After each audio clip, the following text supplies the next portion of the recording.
307. People say the Appalachian Mountains are old. Not just old like trees or rocks, but old like they remember things, like they watch you back.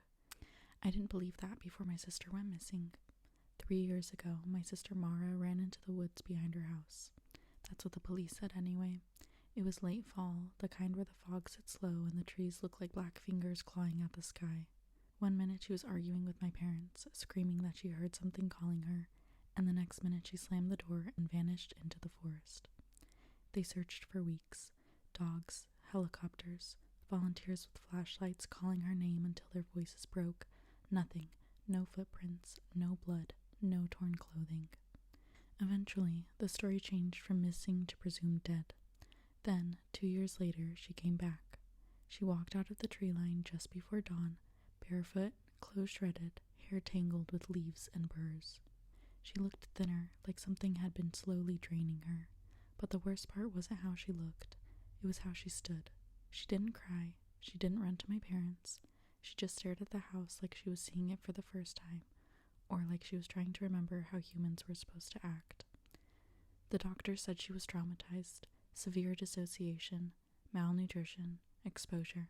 They said it was a miracle she survived. I knew better, because Mara didn't blink the same anymore. She moved back into her old room, but she never slept in the bed. I'd hear her pacing at night, slow footsteps circling the room over and over, stopping at the door sometimes, just standing there, watching. The first time I saw her at 3:07 a.m., I didn't panic. I was on the phone with my friend, whispering so my parents wouldn't hear.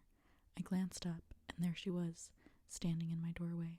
Her face was half hidden in shadow, eyes reflecting the dim blue light from my phone screen. She didn't say my name. She just watched me. When I whispered, "Mara," she tilted her head slightly, like she didn't understand the sound. Then she walked away. I told myself she was sleepwalking. People do weird things after trauma. That's what everyone says when they don't want to admit something is wrong. But it kept happening. Every night after that, I woke up exactly at 3:07 a.m. No alarm, no nightmare, just my eyes snapping open like something had pulled me out of sleep. And every time, she was there, standing perfectly still in my doorway. Some nights she smiled, some nights she frowned. Once, I swear I saw mud dripping from her fingers, even though she hadn't left the house. Her feet were always cold when she walked past my room. I noticed because the floorboards would creak differently, like her weight wasn't distributed right. I stopped sleeping with my door open. That didn't stop her. I'd wake up at 3:07 a.m. to the sound of my door creaking open, slow, deliberate, like she wanted me awake for it. I'd lie there frozen, pretending to be asleep, feeling her stare crawl over my skin. I started noticing scratches on the inside of her arms, long, deep marks that never healed properly. When I asked her about them, she just said, "They don't like it when I forget." "Who?" I asked. She smiled again. "They don't have names." During the day, she'd stand at the edge of the woods for hours. She'd whisper sometimes, but not words I could understand. Our dog refused to go near her. He'd growl low in his throat and back away, hair standing up like he knew exactly what she was. Yesterday morning, everything broke. The police called our house just after breakfast. I could hear my mom's voice cracking from the other room, the phone clattering to the floor. My dad went pale in a way I'd never seen before. They found a body. They found Mara's body.